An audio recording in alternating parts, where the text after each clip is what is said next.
on a Thursday night. Always the Thursday nights at 8 p.m. unless otherwise notified. That's my standard time, and I'm happy to see you here. And the schedule is that it's a 30-minute discussion on the topic. Hold on, let me just set up my YouTube comments here so I see you. Because I get asked this all the time, and it's kind of irritating, to be honest with you.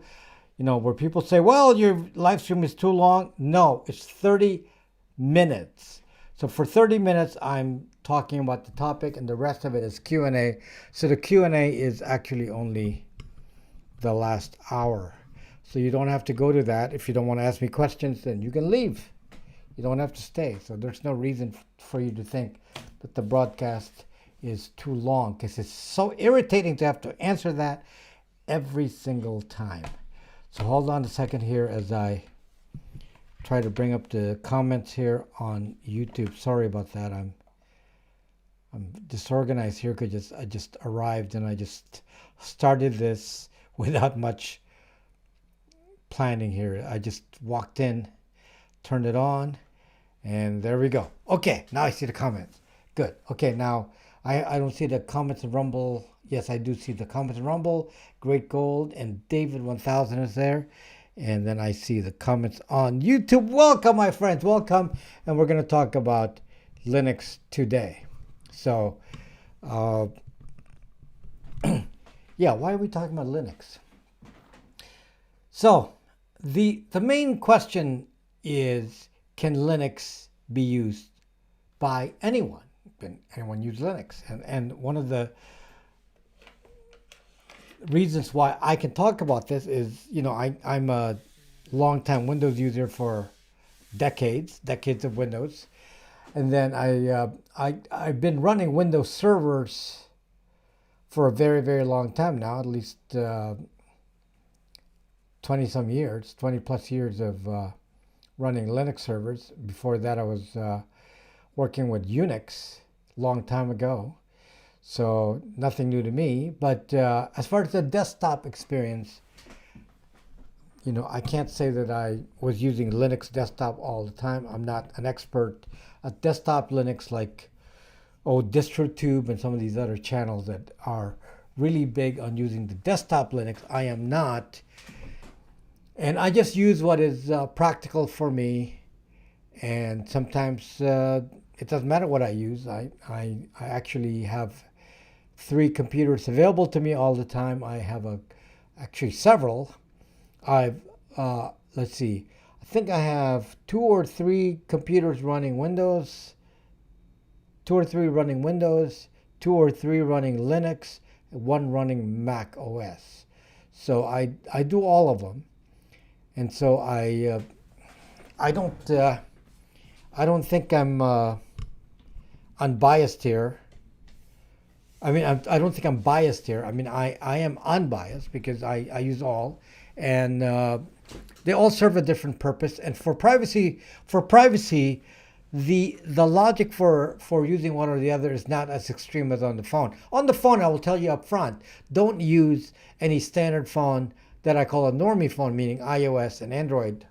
Heck no.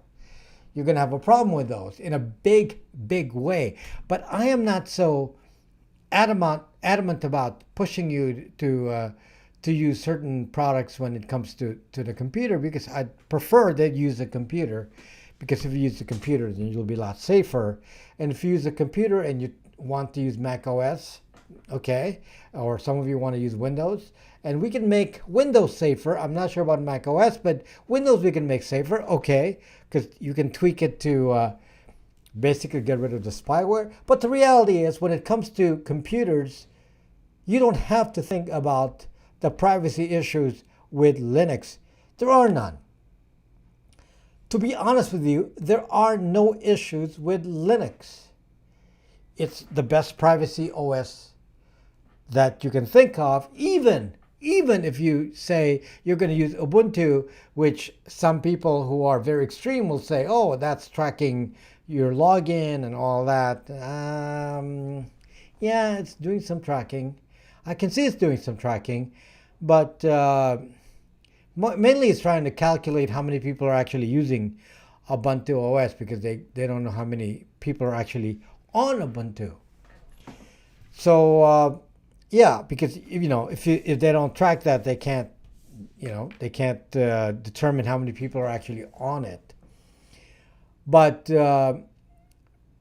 in terms of actual choice of what to choose, whether you choose Linux or some other platform, definitely there's quite an advantage for your privacy to use Linux, but it's not for everyone. Not everyone will be able to handle it, and that's what I want to talk about today, because being a primarily a Linux user, I use Linux 95% of the time I'm on Linux. I use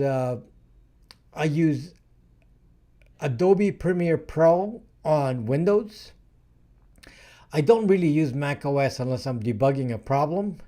So my Mac OS use is probably less than 1%. It's really, really very exceptional use. I don't really use it much of the time, and that's because I dump my Apple device. I don't use anything Apple if I can help it. So my Mac OS is pretty much just sitting there turned off, because they track you even when it's off. Well, not the computer, but the phone does. So the phone I have to keep in a Faraday bag, but the computer is turned off, and it's not something I prefer to use. However, having said that, the Linux option is really one where I don't have to think about it. The problem is, how do I convince every single one of you to use Linux?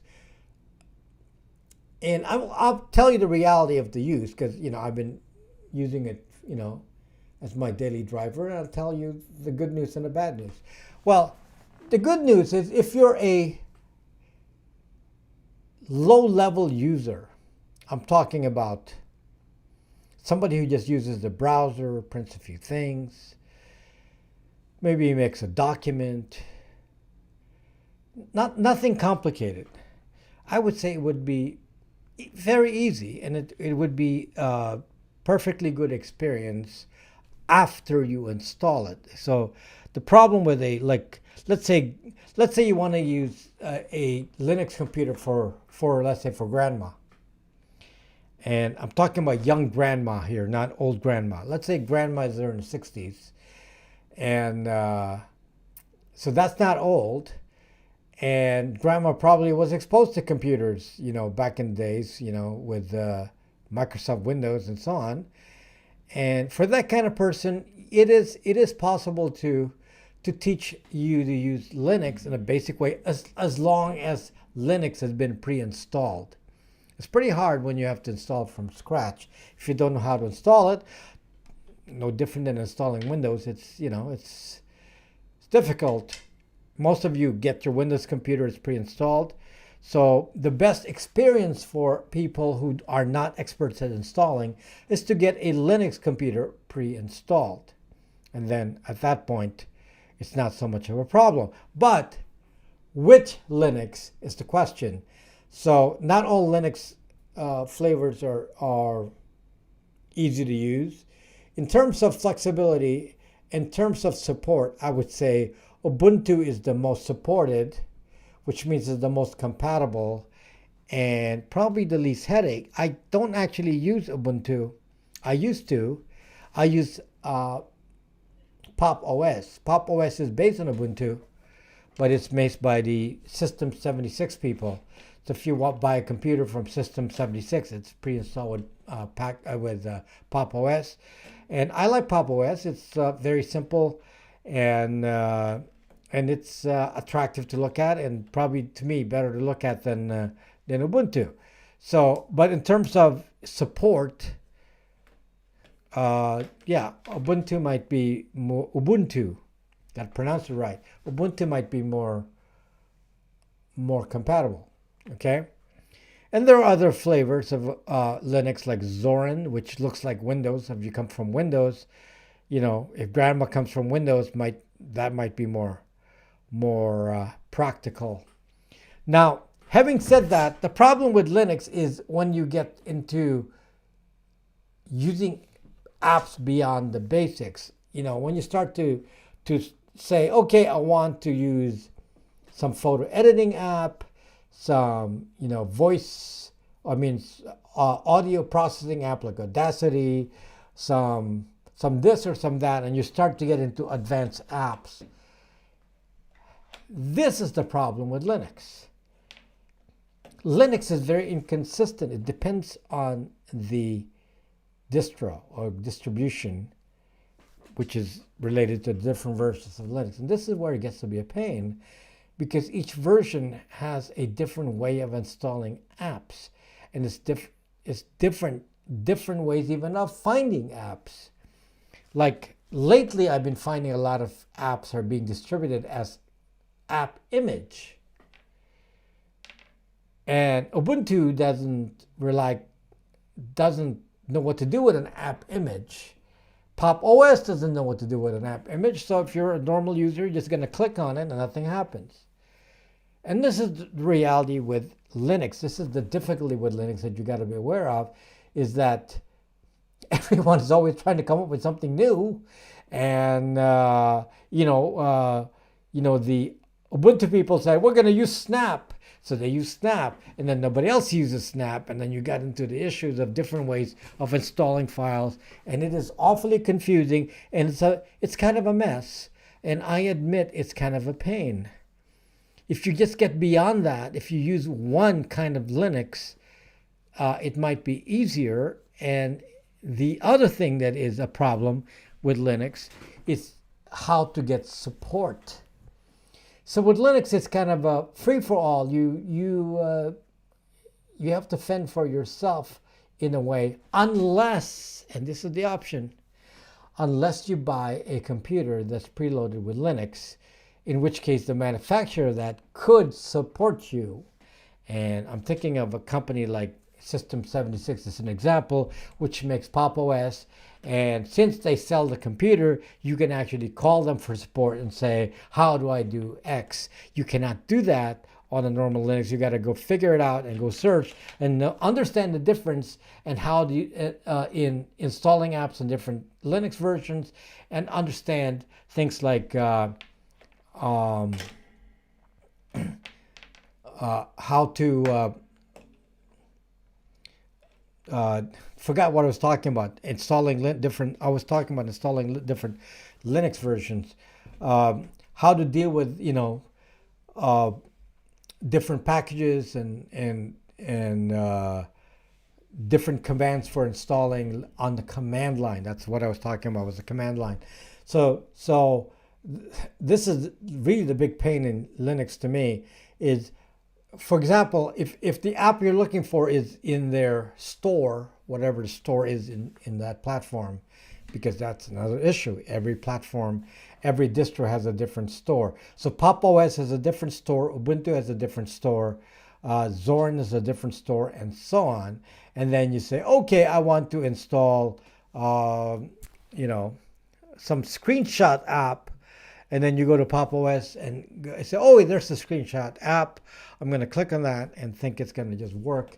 And it doesn't. And you don't know why. And that's where it becomes a problem. Now you got to go search the internet. And if you're grandma, you're not going to do that.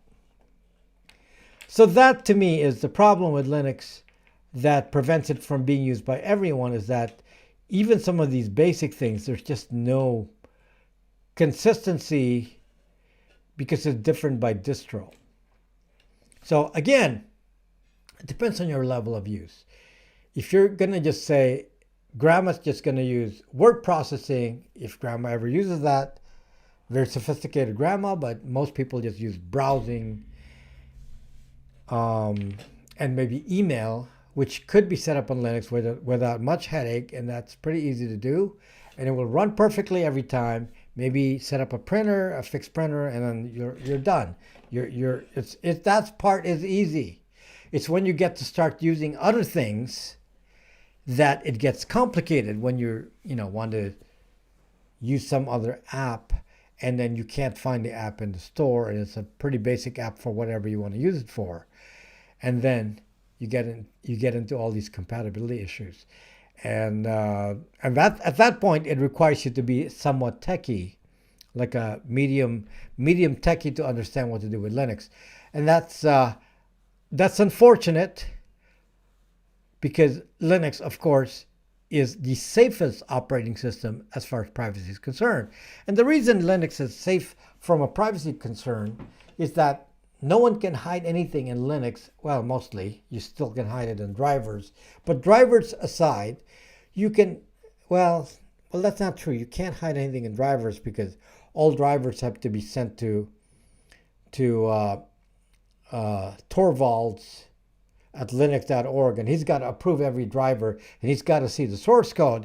The problem is that on Ubuntu, a Pop OS or any one of the distros do not have to use the drivers that come from linux.org. They're actually able to make their own drivers and support it independently of what's done by linux.org, meaning the organization that makes the Linux kernel.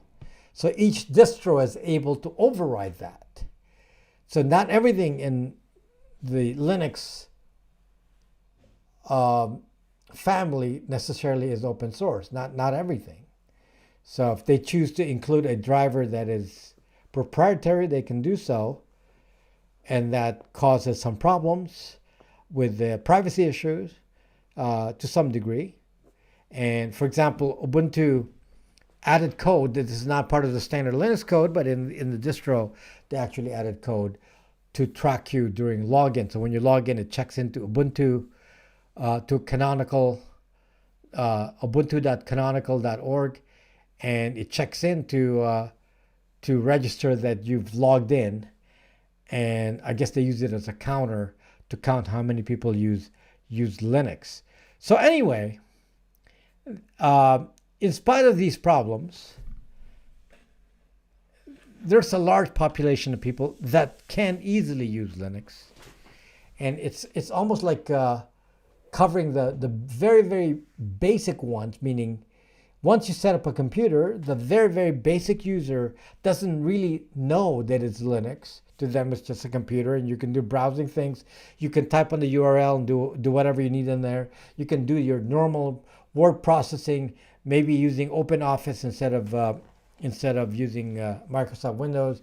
And everything is pretty easy and normal at that level for the very basic user. For the advanced user, also no problem. The advanced user has no issue with using, apt commands or yum commands at the command line. They don't care. They got all that figured out. They know the difference. They know that each distro will package an app in a different way in the repository, and so they know apt yum and all these different stuff. The problem is the middle guys, the guys who are not that techie, but want to operate the computer beyond the basics, and they're the ones with a little bit more difficulty. That's the population that definitely will have some problems using a Linux platform, and I'm not sure what the easy answer is. Maybe the easy answer or the intermediate answer is to buy a device that has support. Meaning buy a device from System 76, Star Laptop. I'm not sure Dell will give you Linux support.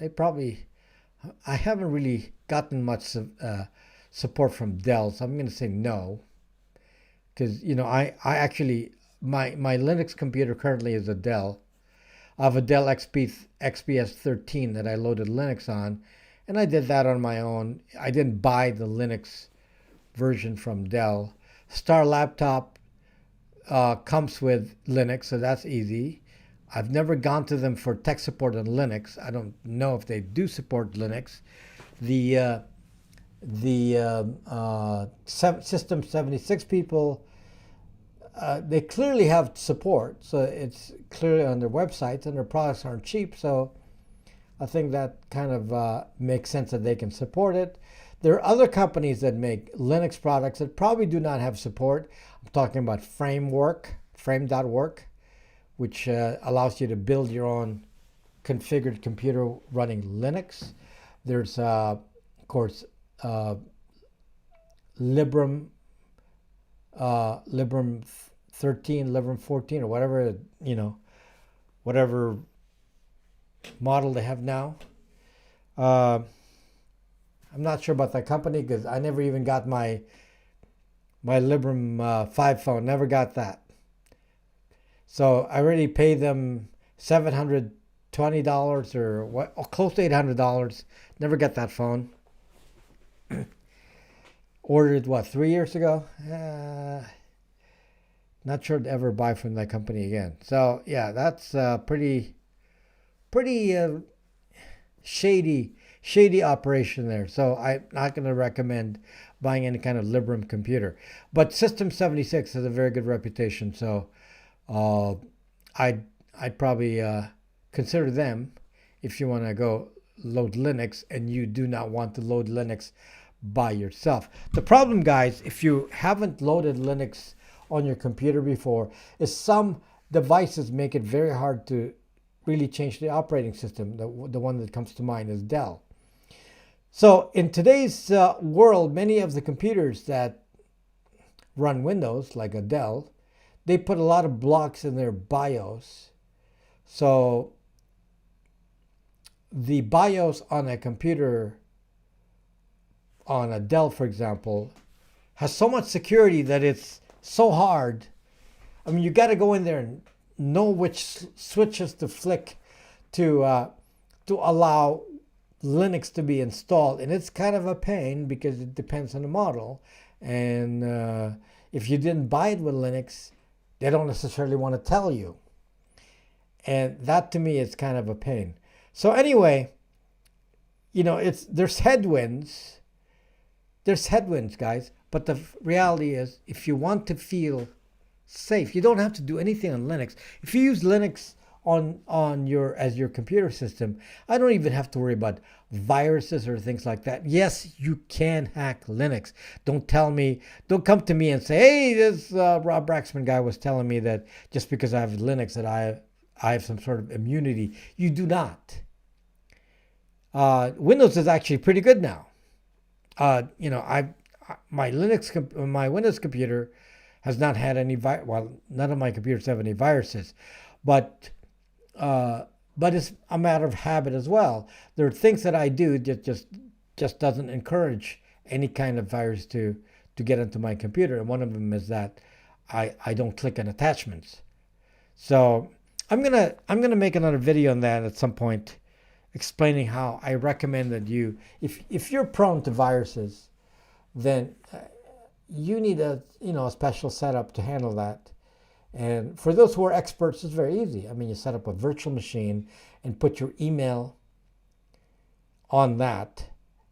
If only just email, because email is probably where 90% of the viruses can come from. And if you isolate that, and let's say you put a virtual machine on your Windows computer or Mac OS, and you run a virtual machine running Linux, and all it's running on there is email, then you can actually probably eliminate a lot of viruses if you're in the habit of clicking. You see, I am not in the habit of clicking, which is why I don't really need that. But some of you just are in the habit of clicking. If you're going to be in the habit of clicking, maybe you should use a virtual machine. So yeah, it's a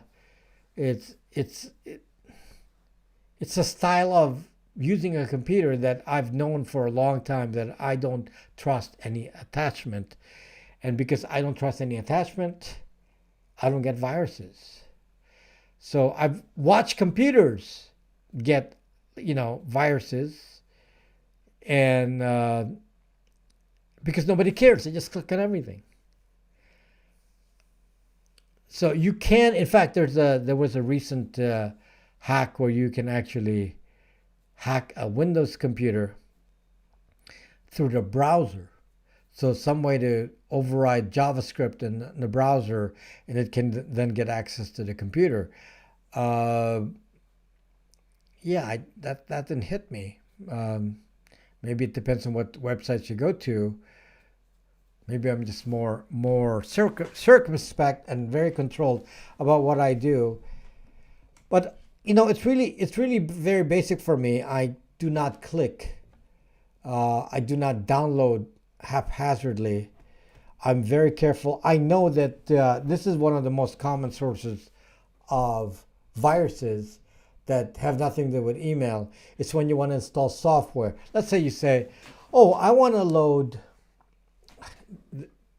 Don't use this as an actual example, but I'm just giving you an example here.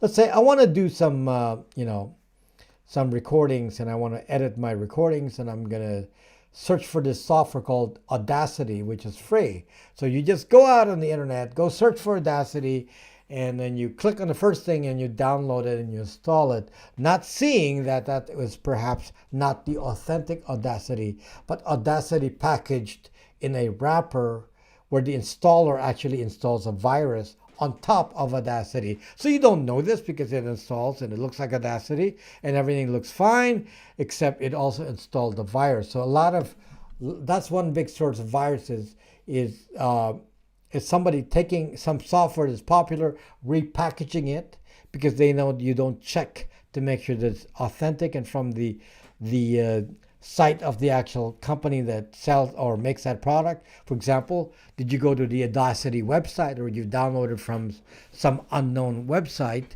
And if you downloaded from some unknown website, then they could have repackaged the installer. Again, it's not going to be obvious because they can package it in the installer.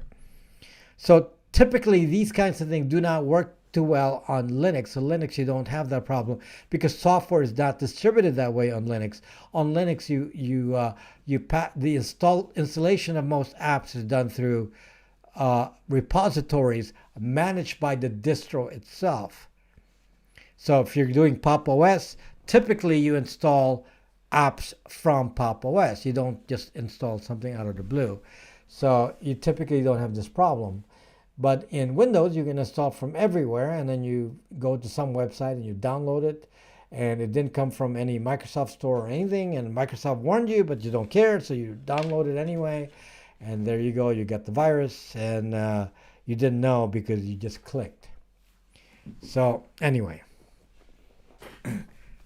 that's one of the advantages of Linux, is you don't have to think about that. There's little risk of that. And it's just by design that the Linux user never gets administrator rights by default. You have to put a sudo command to actually make yourself have some other authority. So an app, an installation program isn't going to have that right by default. So you don't have to do anything special. You don't have to think about it. You don't have to be aware of it. They just can't do such a thing. And so it's much more difficult to load malware in Linux, unless, of course, they get physical disk access. If they get access to your computer, they can do anything. But I'm talking about remote, which is most of our threats. So if you can, Linux is the best for you. But not everyone can use Linux, because if you're in that middle ground where you're not that techie, but you want to use more advanced apps, there's a lot more learning to do. If you're a basic user, you don't really need to care. The basics will work, so you think it'll be just fine. And for that, I recommend like Pop! OS and Zorin, because they're very easy to use, and they're very stable. I've had some problems with Pop! OS, I have to admit, but and I have to admit the way to correct it wasn't easy, and that was because there was an update that I received, didn't work too well, and then I had to undo that update by running a bunch of commands that they told me to run. The actual things told me this is what you need to do, and then you run a bunch of command line things to fix whatever it is that they need to fix. Kind of a pain for, I'm thinking about a new user like a grandma. Would grandma even know how to do that? And would they understand it? You need to go to the command line, type all this to fix this problem. That's a good question. Good question. Now, I didn't need it. I mean, I could live with my computer the way it was without doing anything. But I couldn't update to the next version of Pop OS. So I was stuck with that version of Pop OS. There's some work, in the Linux community. It's not perfect. It's not perfect, but there it is. Okay, guys. So thank you for listening to that little story. And we're going to the next segment. And thank you for reminding me that I've already passed the deadline there. And let me talk about my sponsor, which is Lenode. So Lenode has been my sponsor for, wow, at least a year and a half now, I think. And and Linode is now Akamai Linode. Linode will continue to be sponsoring this channel for the long run, and will be sponsoring me in this coming year as well, which is like amazing because they're such nice people, so easy to deal with them. Linode is now part of Akamai, but nothing has changed. And one of the things that Linode has done is add more capacity with new data centers going online. And I'm excited about that because I'm going to put more servers in that and increase my reach with my VPN and other services that were limited in location because I didn't have enough servers in the US and around the world. So they'll be adding servers, and I'm excited about that, and I'm sure I'll utilize it. So why do you need a Linode? Linode is if you need a website, a Linux server of some sort, or any kind of cloud server, and you're saying, where do I put that? Many of you will say, oh, I'm going to go to GoDaddy or AWS. And if you do, if you give it a try, then you'll find that it's kind of costly. It doesn't appear costly when you first sign up, and then when you actually run it, then you start to see that it's not as cheap as they say. So even like Amazon has this free thing that said, oh, we give you a free tier, so you can have AWS, run a server for cheap with one of these tiny servers, and it's going to cost you nothing. And then when you start looking at it, it's costing you $30 a month. And you're saying, why does it cost me $30 a month when the server is supposed to cost me only $10 a month? And that's AWS for you. There's a lot of hidden fees, which is not on Linode. So Linode has, for example, a server, one of their cheapest servers is only $5 a month, which is perfect for a simple website. $5 a month. And I use the big servers that have a lot of capacity, but for somebody with a small website, why do you need to pay more than $5 a month? And they don't charge any extra fees. There's nothing else. It's just whatever they say, and it includes everything. And that's what I like, is they're fair, they don't mess around, and they have excellent support. So if you ever want to use services from a cloud provider and you want to use GoDaddy, you will get $100 in credit, not $200. I made a mistake for saying that. It's $100 credit for 2 months. I got confused with the two. It's $100 for 2 months, which should be more than enough to test Linode out for a couple of months. I can't imagine spending $100 in 2 months, to be honest with you, on Linode. It's very hard to spend that much money on Linode unless you have a lot of servers. So, it's very inexpensive. So, and they have things pre-configured for you. You can actually install Nextcloud, Jitsi, and any of these servers that I talk about in my videos. It's very easy to do with just selecting from their menu. It's already preloaded for you. So try that and use that linode.com/RobBraxman. That's in uppercase, lowercase, but they'll accept also all lowercase. So I think the new one they told me was all lowercase. So try the all lowercase version of that on the link, and that you'll get a $100 credit you can use within 2 months. Okay, so let's see. I see the people on Rumble here. A lot of comments on YouTube. And by the way, I appreciate those who have subscribed or joined as a member, like oh dear playa. Is it player? Playa? Player? Oh dear player. Great Gold, and who else is a member? Appreciate the members. Oh dear place. Oh dear place. Sorry about that. And thank you for being here on for those who are members, and I will pay attention to the members' comments ahead of anybody else's comments if I see them. Okay, so you can ask your plays. Okay, sorry, it's really tiny. It's really tiny, and I can't actually read the whole thing. Kevin Davis is also a member.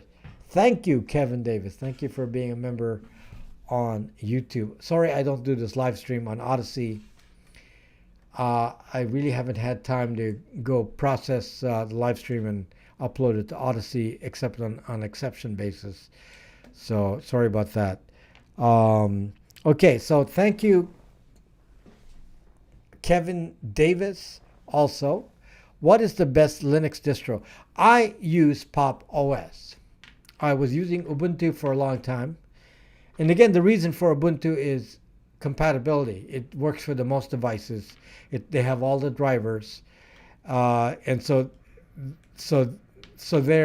they're guaranteeing that most devices will work. And that's one of the advantages of Ubuntu versus somebody else. If you have a computer that's preloaded with some Linux version and everything works, then you don't have anything to worry about.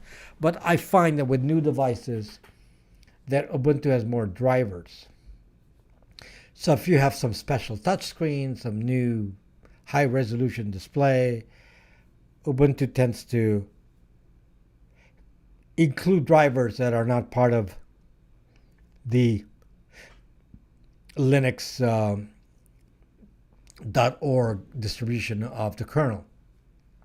That has to go through Linus Torvalds. So Ubuntu is the most compatible. However, in terms of usability, I did a video on this, and I picked various ones, best performance and best interface as far as I'm concerned, and I chose Zorin and Pop OS. So if you want ones that appeal to what I think would be the majority of people, it would be Zorin and Pop OS, followed by maybe like Mint. Mint's pretty good for some people.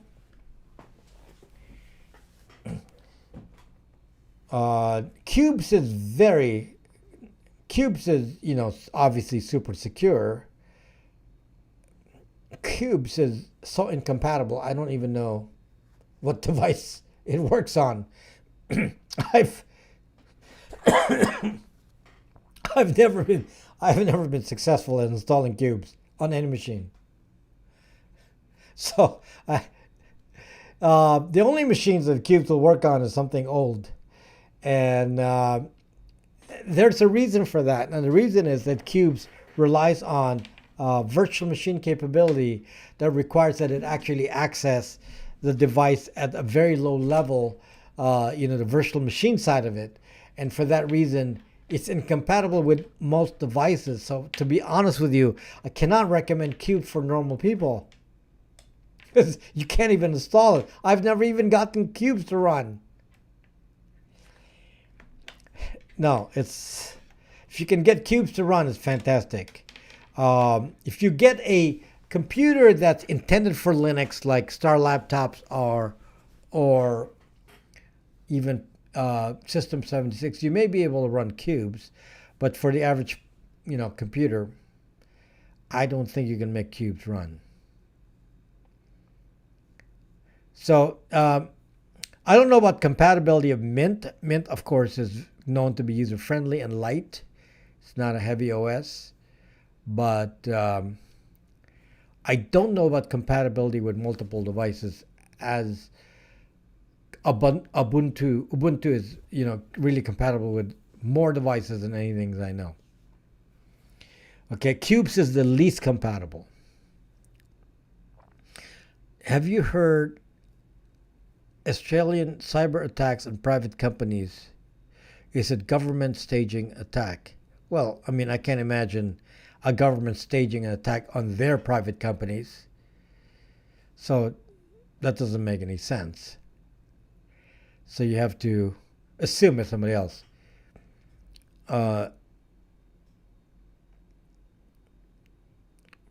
Piring? Isan Roach? Pring?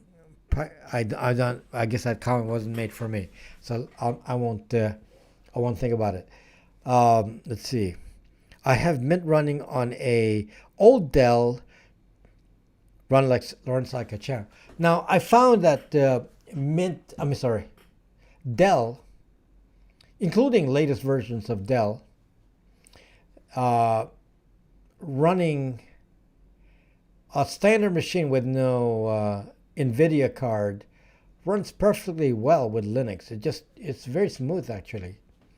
In contrast, HP laptops. I have an HP Spectre running right now. I have an older HP Spectre 360 running here on. I have a couple of computers in front of me, and the one over here,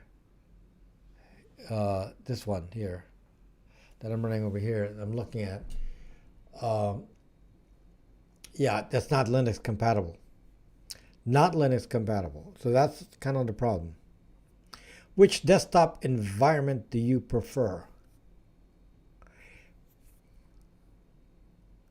Well, I'm using Pop! OS, so it's, it's a default desktop environment. I prefer Fedora for desktop use. I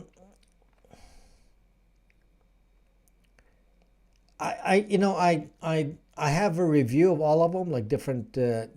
I tried by virtual machine. I installed all of them, and I had some problems with Fedora. Fedora had also some speed issues on my laptop, and so I didn't find it to have the best performance. So as far as best performance with ease of use, I came up with Pop! OS, Zorin, and then Mint were fairly fast ones with the least amount of issues. The rest of them had some sort of driver issues, that some incompatibilities and so on. Brax phone can ship to India, yes. Is it gonna be is it GNOME or KDE or what? Pop! OS is GNOME. I don't know if Pop! OS is a KDE version, so I believe Pop! OS is just GNOME. I'm not aware of any other desktop environment that comes with. I tend to use GNOME as my desktop environment. It's just something that I'm just much more comfortable with. But use whatever you want. I heard Mint mentioned. I like it. Okay, so I didn't like some of the interface on Mint for a new user. If you're not used to Linux, there's certain things on Mint that wasn't intuitive to me, and I made that comment in my video from long ago, maybe a year ago, can't remember. So and that's mainly my complaint with Mint. Mint actually ran pretty fast. So in terms of operationally, and Mint has a lot of people who like it. It's very popular with new users. I can ship phones to anywhere. There are some countries that I have problems shipping to, and I I don't know why. Like, why can't I ship to Cyprus? I had problems shipping to Finland. I don't know why. I mean, they just, weirdness of the country. Have no idea. So anyway, for most countries, I'm able to ship. It's just a handful of countries that just have some weird conditioning going on. Like, Finland rejected my phone once because they said it has batteries, so we can't put it on the airplane. It's like, you stupid Zuck. Every one of your passengers is carrying a phone in there right now with batteries in it. It's like some of their logic just, doesn't cease to amaze me. Okay, let's see. I taught Linux to high school students using Mint, great OS. Yeah, so I'm not. I know Mint is very popular in terms of usability. I'm saying that from my knowledge of computers and OSs, the interface of Pop! OS and Zorin is much friendlier to me for a new user, but Mint was pretty close. Versus Fedora and some of the other ones was a little harder. Even Manjaro is actually fairly complicated. Manjaro is very powerful. A little complicated, but you have a lot of control. And the other issue I had with Manjaro was speed. It had problems on the virtual machine, so it wasn't the fastest that I saw. And I'd consider that first to make sure that the operating system doesn't have any overhead that I don't have to worry about. Let's see. Is Kali Linux secure for doing CTF?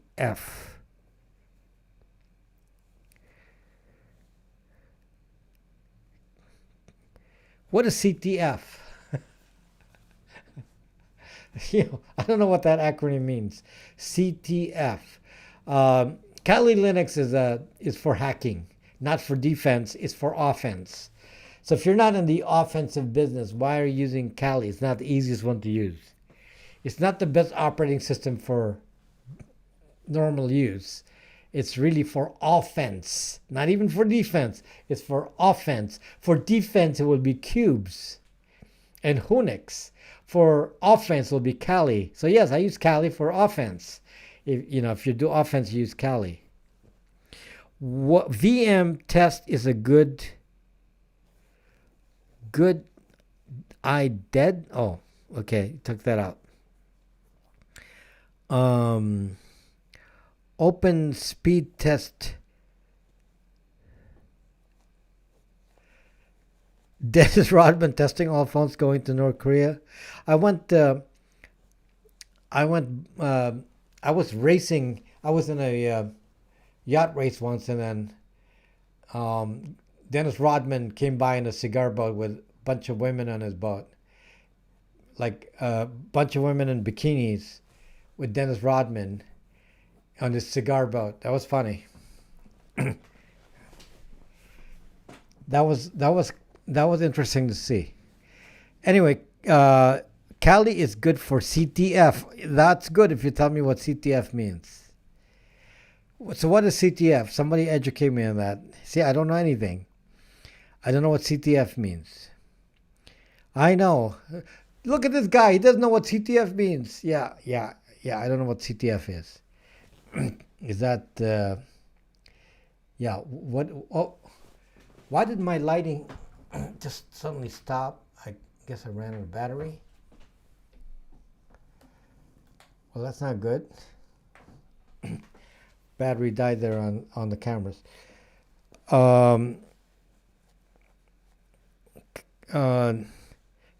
Capture the flag. Ah, I see. Yeah, it's offense. So it's an offensive tool. Yeah. Okay. See, capture the flag. What the heck? I don't know that term. It's must be some new project thing that they do. Capture the flag. So yeah. So if you want to do offense, then of course you would use Kali. It doesn't make any sense not to use that.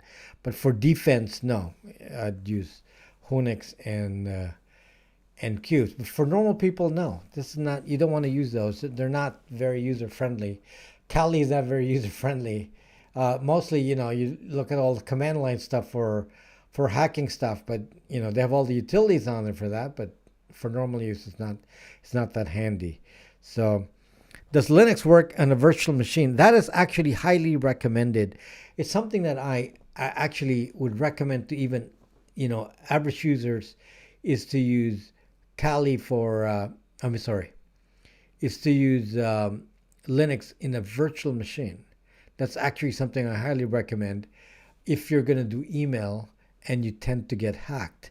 Because if you do email, and 90% of the hacks on email actually occur on the attachments, and if you use a virtual machine, then what are they going to hack? They can hack the virtual machine, and then if you're using IMAP, you delete the virtual machine, you reinstall it.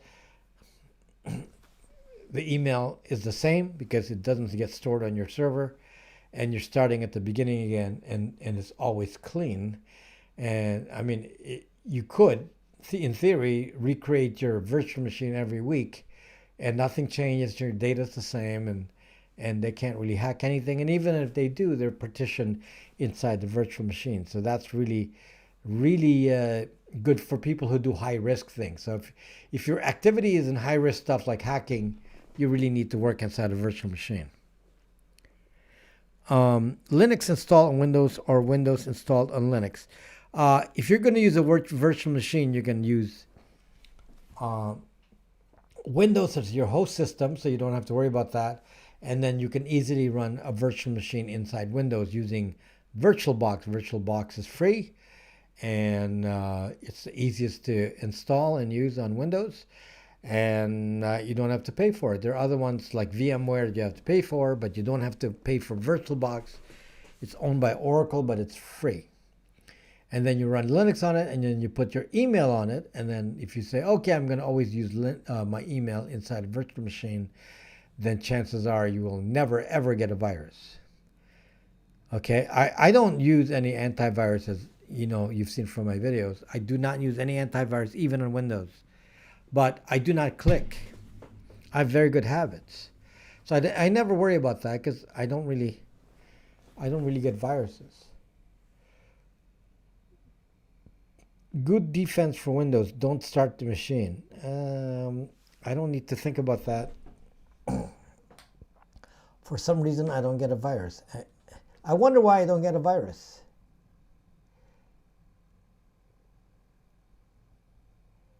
Some of you can tell me why I don't get a virus, but I don't get a virus. So my display, my lights here are running out of battery. I do not need to use. I have glass wire, but mostly used for specialized purposes. I don't need to use it for regular stuff. So I do have glass wire in my Windows, but glass wire is good for detecting. It'd be an outgoing firewall to see if any app is doing something I don't need it to do, don't want it to do. If an app is calling home, I can find out if it's doing that using glass wire. See, Great Gold has a simple answer. Don't click on attachments, problem solved. Exactly. I don't know. It's really simple. I don't click. I don't get any viruses. Why is that?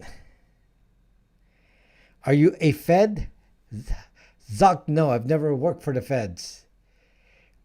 Never worked for the Feds. Now, I've had contracts with the government where I've done some programming for the government, but I don't work for the Feds. So, but I have done government contracts.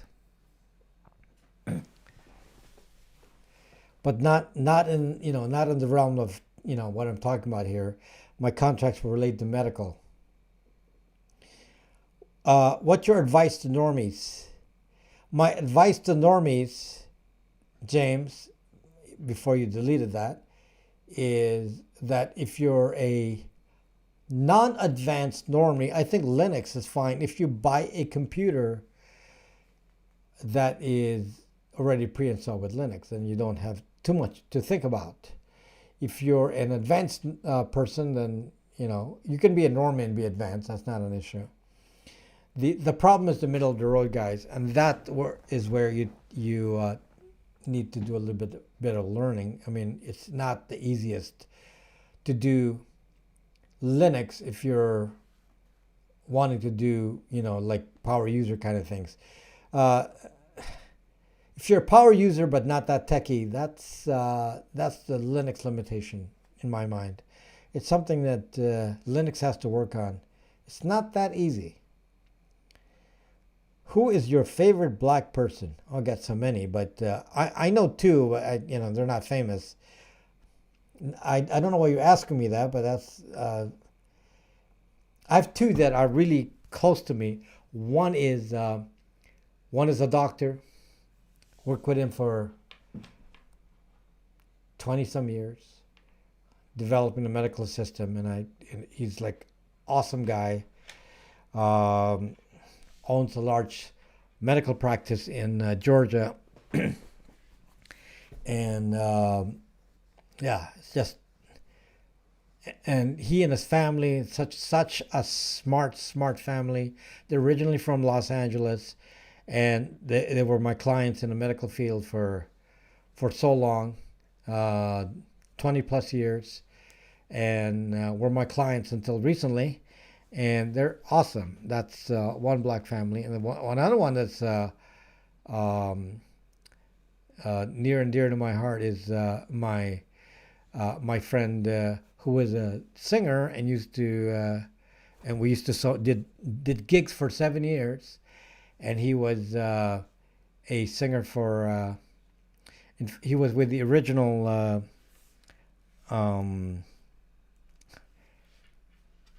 goodness, the name of the band. It's so famous that I actually forgot the name. Anyway, with somebody with a famous band, and then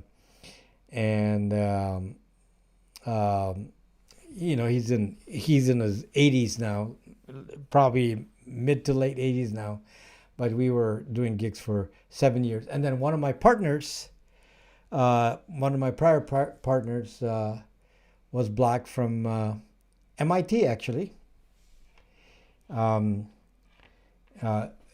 fact, it was my partner in my original Braxme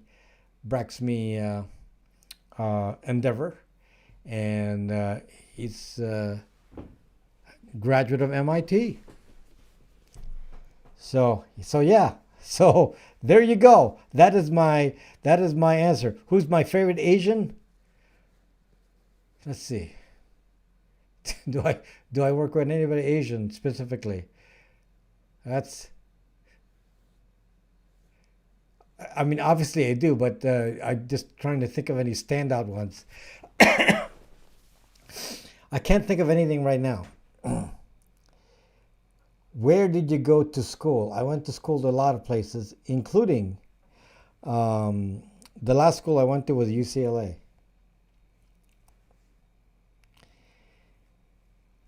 So everyone should make sure their elderly parents aren't authorized to make 5G cell phone purchases on your account.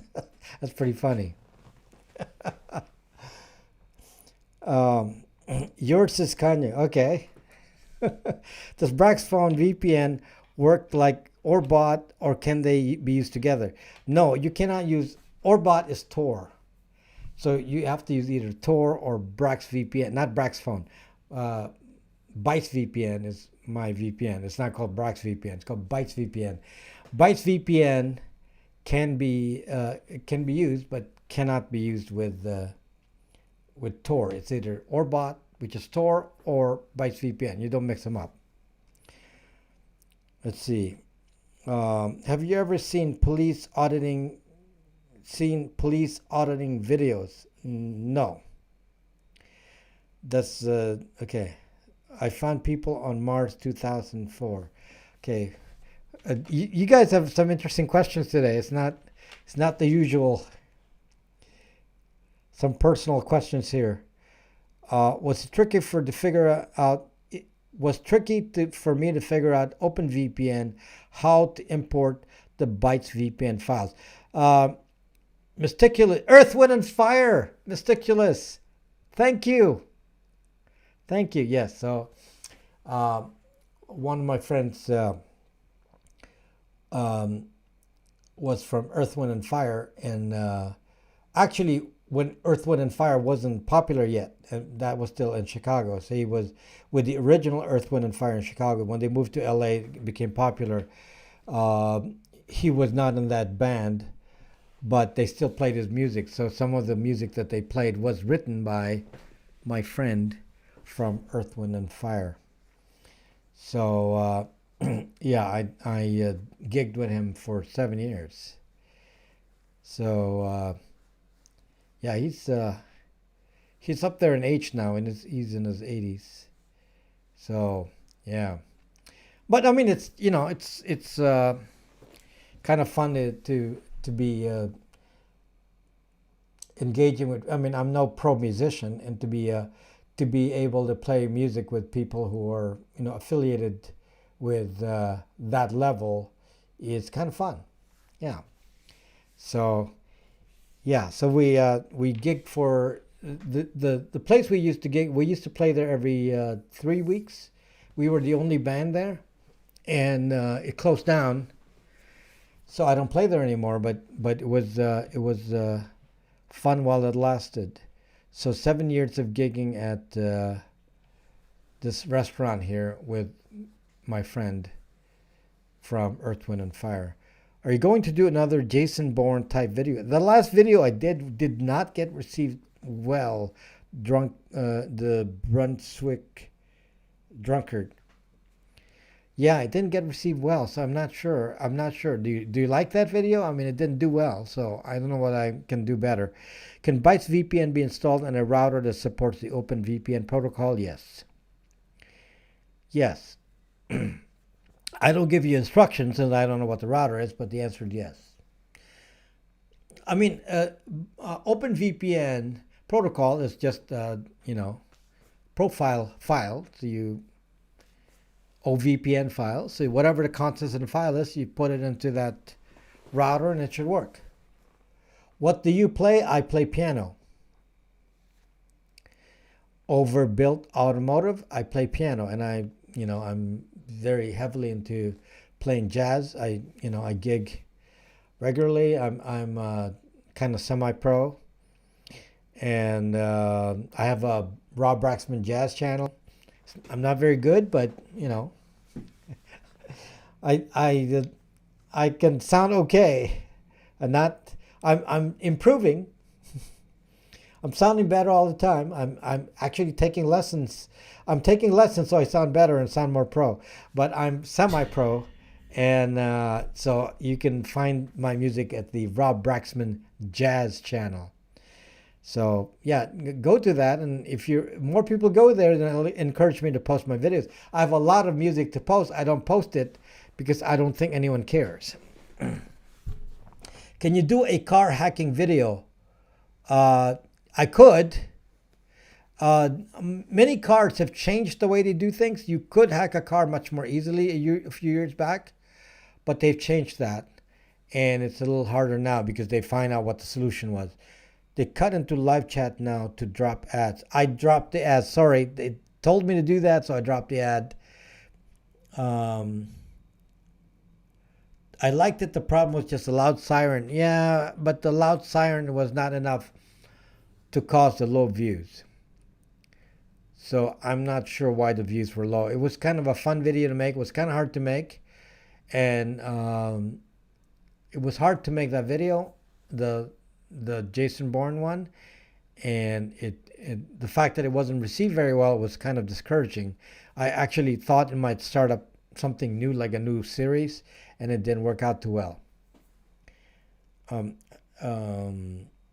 let's see. Anyone know why Linux can't run Windows EXEs? Well, of course, Linux is not going to run Windows EXEs. Why would Windows? Why would Linux run Windows EXEs? Windows run Windows EXEs. Linux runs Linux stuff. So each operating system is a different format. Just like saying, why do Mac files not run in Windows and Linux? Because they're packaged differently. Give the link to the Jason Bourne video. Oh, just say Jason Bourne on the Rob Braxman channel and you'll find it. I only have one. And people were complaining about the loud siren, but I don't know. I guess they didn't want to get the shock because, the siren was kind of shocking. There are other utility packages to run Windows EXE, the bottles, and other Wine. The other one is called Wine. And you can run Windows files on Wine. It's not 100%, but it's called Wine. But why? Why would you do that? Manson used to say, the image and presentation is more important than the music. People are stupid and most have no taste in art, so one needs to represent his art in a very different, unique way. Isan Roach, White Sand, I don't know how you pronounce that. Isan Roach, White Sand Roach. I know you're a musician, and I as a musician, I appreciate what you're saying, and but I'm a musician, so I know that I'm always working on my craft, and I know my limitations, and I'm saying, oh, I wish I could do better. So yeah, I'm even at this stage, I'm still taking lessons. I'm saying, hey, it's time to improve. I want to sound better. I want to sound at the top of my game here because it makes me feel good. Okay, the light died here again, so I guess it's running out of battery.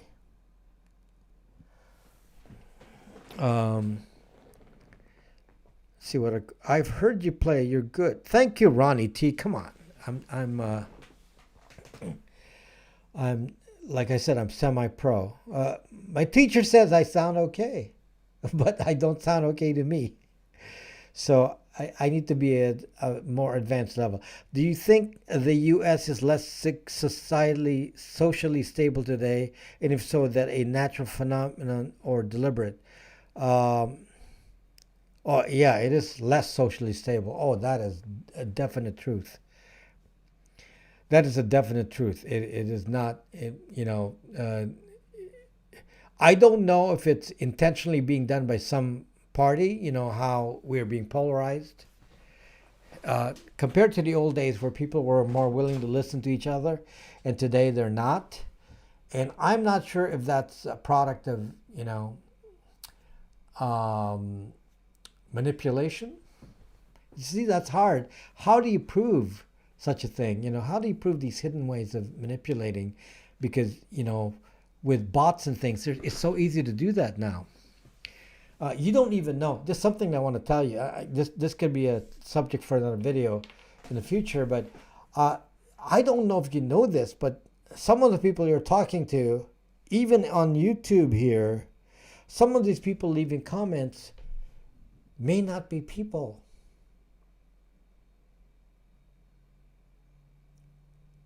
I don't know if you know that, but some people, some machines are up to the point that they can actually sound so realistic, even though they're not people. And what happens is they've collected the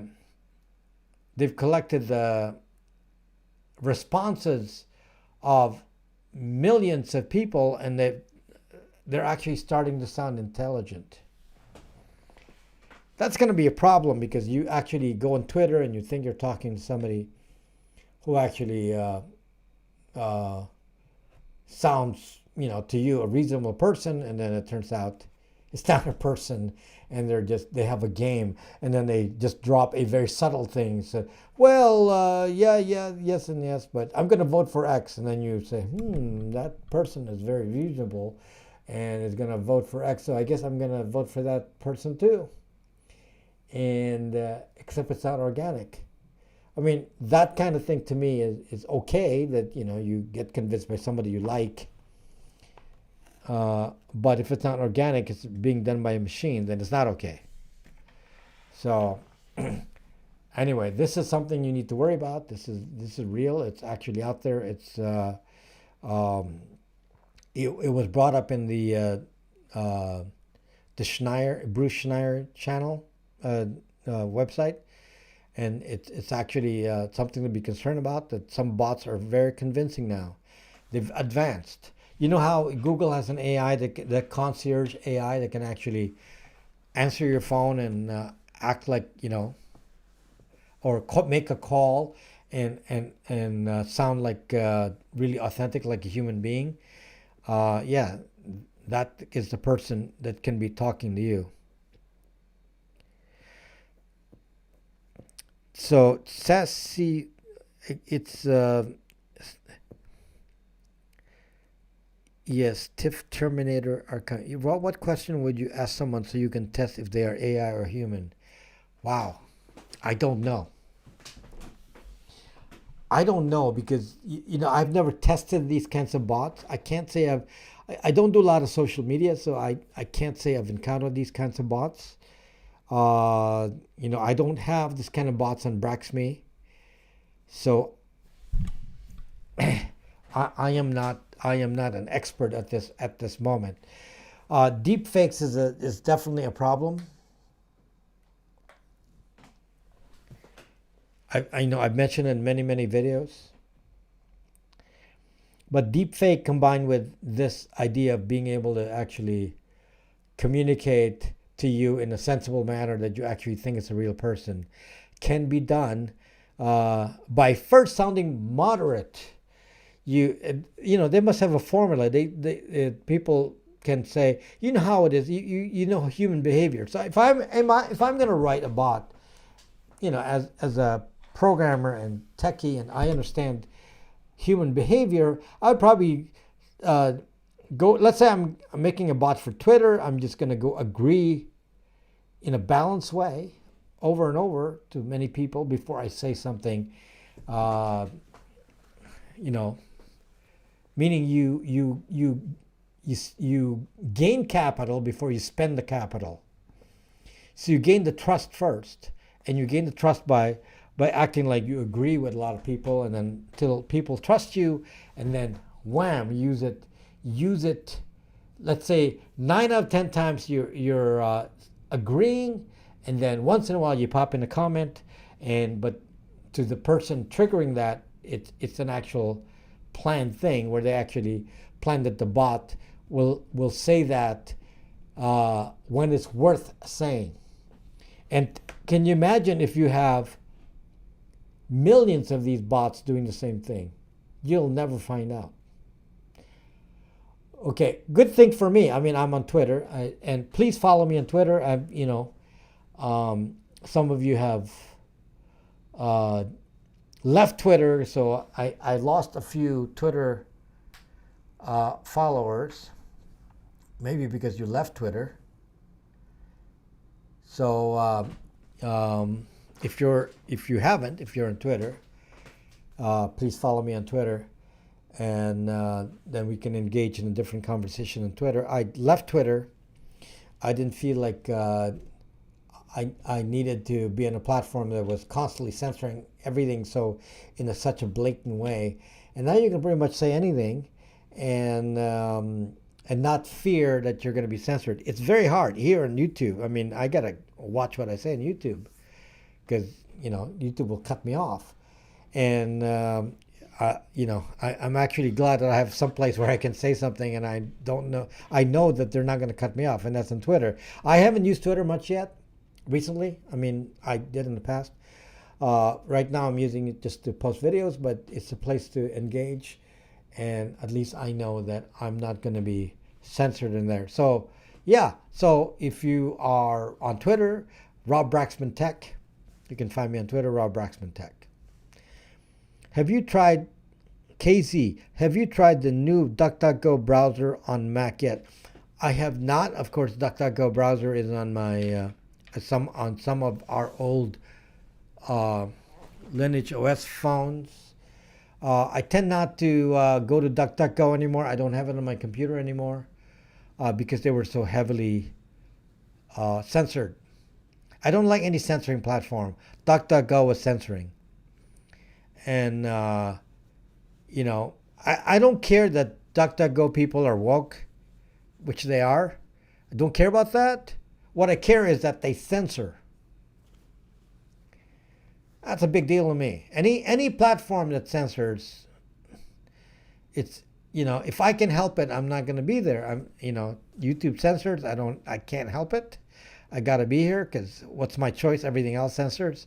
But I'm now on Rumble. Rumble has, and thank you Rumble. I have over 15,000 subscribers on Rumble. David is not a robot on Rumble. I have 15,000 subscribers on Rumble, and I have 89. How many do I have on Odysee? I think it's, goodness. If it's not accurate, then forgive me, but I think it's 89,000 or close to 89,000 subscribers on Odysee, I think. Thank you, Travel with Love. Thank you, Adult Beverage Fund Support. Thank you. That's appreciated. Need that every Thursday night because I did have my adult beverages. Looks like we have a troll here. There's a troll on here trolling us with a site. So, that person is being kicked out. Okay, good. Woke used to be a good thing. Now it's straight up cringe. No punk rock at all. Let's see. You gotta go, Applemar,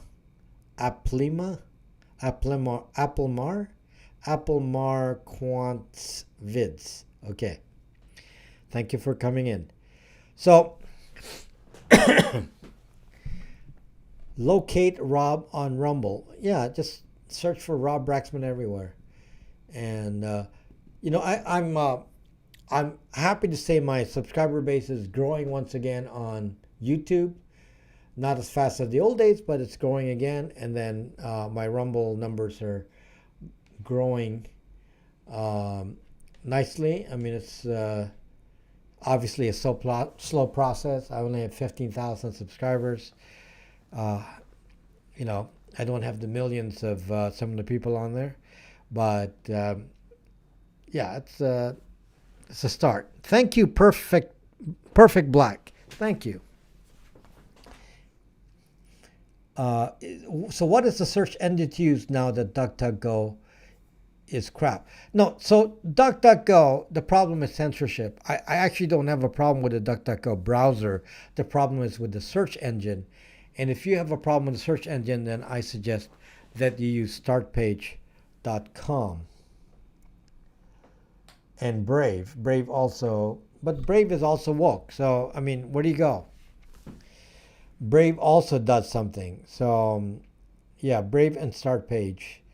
Startpage does not censor, but they get their content from Google, so Google will censor. So this is a problem. We never get a fully unfiltered thing, and depending on the topic, it may be that you won't find what it is you're searching for using these search engines. So, but with Startpage, you're not profiled, therefore they can't manipulate the results. The results have to be raw from Google. So Startpage is fine with me for now. Great Gold is summarizing that for you. That's exactly what I'm saying. Thank you, No Name. Thank you very much. When I use the term woke, I'm using it in a term of being aware. I don't know what direction these political social warrior wannabes have turned it into. LOL. Right. So,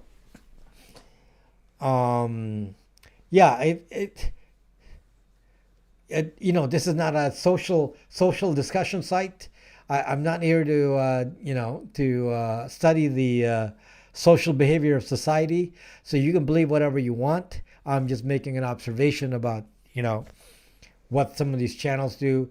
I have no problem if you want to be woke or not to be woke. That's up to you. You have the freedom to do that. However, I don't think it's right for you to tell me that I can't see certain content because you deem that I shouldn't see it.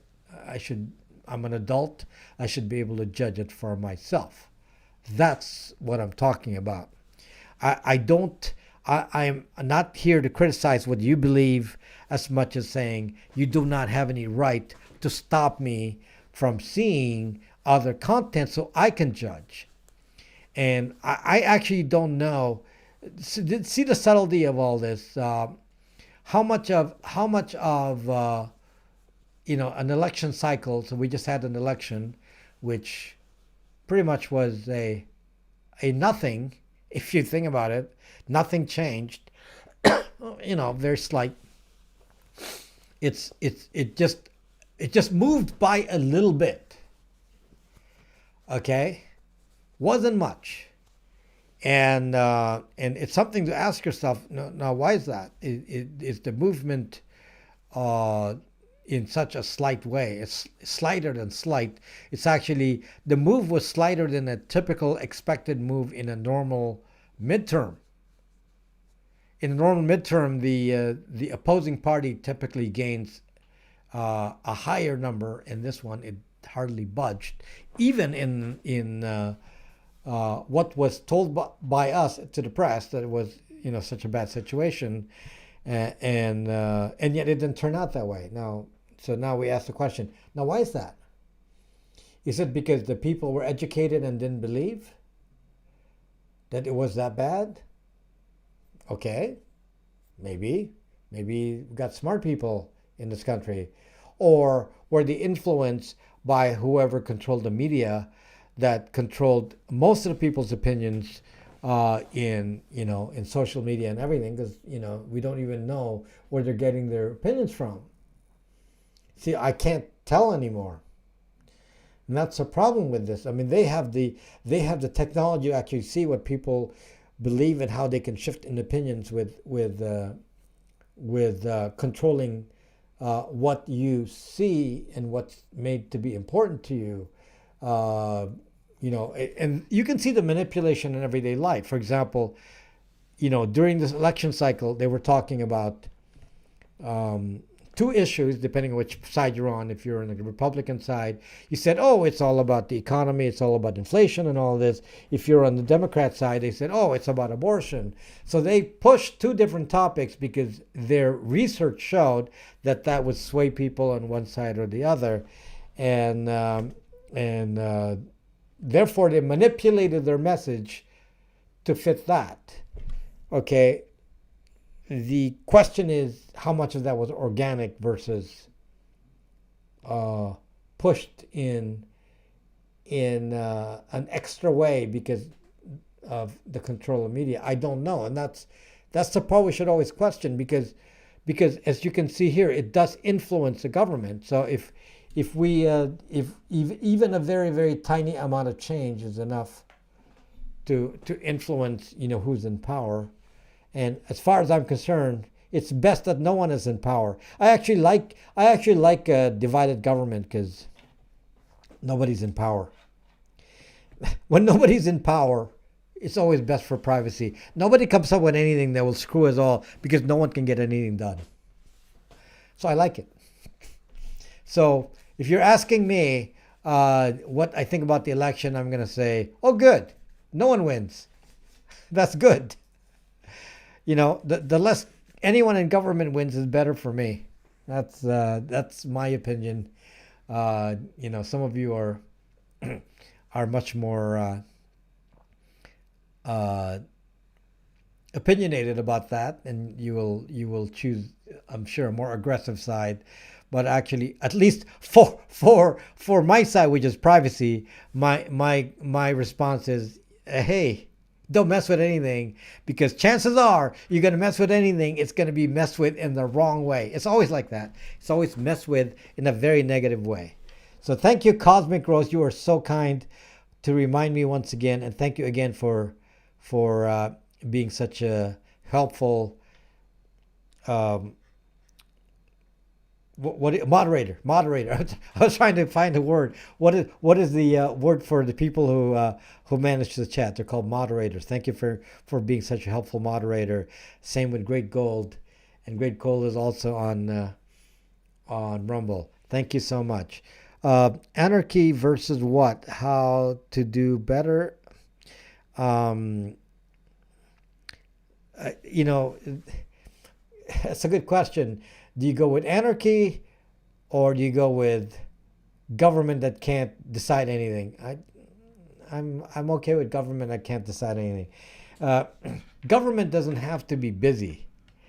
Why is it that we think that government needs to be, constantly changing things and making new laws? It's better if they don't make any laws. Just keep maintaining what's on the books. Don't make any new laws. Just, don't touch anything, because if you touch something, it's always bad news. So yeah, it's always bad news when you touch something. So better that they don't change anything. So yeah, I'm okay with that. Just don't change. I got 3 minutes here, so I'll see if I can find anything to talk about. Now, of course, this is not a political channel, as you all know. I don't espouse any particular belief. I the side of privacy means leave me alone. On the privacy side, that's what I believe in, and unfortunately, some of these laws do not leave you alone. So yeah, that's mainly what I focus on, is to leave us alone, and don't censor, and don't treat us like little kids. Just give us information, let us judge. If anything, just make us vote more often, so you get to see what we feel more often. That's fine with me. But the idea of censoring, no, not a fan. I don't know why one side would want any kind of censorship. Back in the old, and I don't know if it's even why it's even tied to any political belief. Back in the old days, nobody wanted censorship on the left. Now, because they were in control of the U.S. government in Congress and in the executive branch, suddenly they wanted censorship. You see that the problem? You see the problem there? Whoever is in control doesn't want anyone to change who's in control, and that's pretty fake to me. It's pretty fake. You should always be free to speak, and the people on the left who were supporting censorship, even on Twitter, wouldn't want that many years ago, when all the censorship was to the left. You wouldn't want that. So it's just not fair. It's just people taking advantage of whatever power they have and say, well, I have power right now, so I have power. So I'm going to use this power to say we're going to censor one side. It's like, say, zuck you all. Do not do that. And in my closing remarks in my last minute is, I am so happy that finally Zuck gets his due. Zuck is doing badly. Zuck is failing. Meta is failing. And I've talked about Zuckbook and how we're being zucked by Zuckbook. It's the worst platform, the most dangerous platform to privacy in all this time in the history of mankind. And I am glad it's failing, and they're going to get rid. I don't like the fact that they're going to get rid of 11,000 employees. Well, maybe that's a good thing. I feel for the people who are losing their jobs, but they really need to zuck that platform. Those people were working for that platform and saying, yeah, this Facebook. Some of them went to my channel and talked to me and, I became so rich because I worked for Facebook. Like, yeah, right. you know, at the cost of our privacy. So zuck that, zuck meta, zuck. Hopefully it doesn't make it. So yes, bye Zuck book. Okay, bye Zuck. So thank you very much for watching, guys. And holidays are coming, so I'll my next video will be about what you should shop for. Hopefully it's a good video. I don't know, but I'm going to give you tips on what you should shop for. Thank you very much. I'll see you next time, my friends. Bye bye. Good night.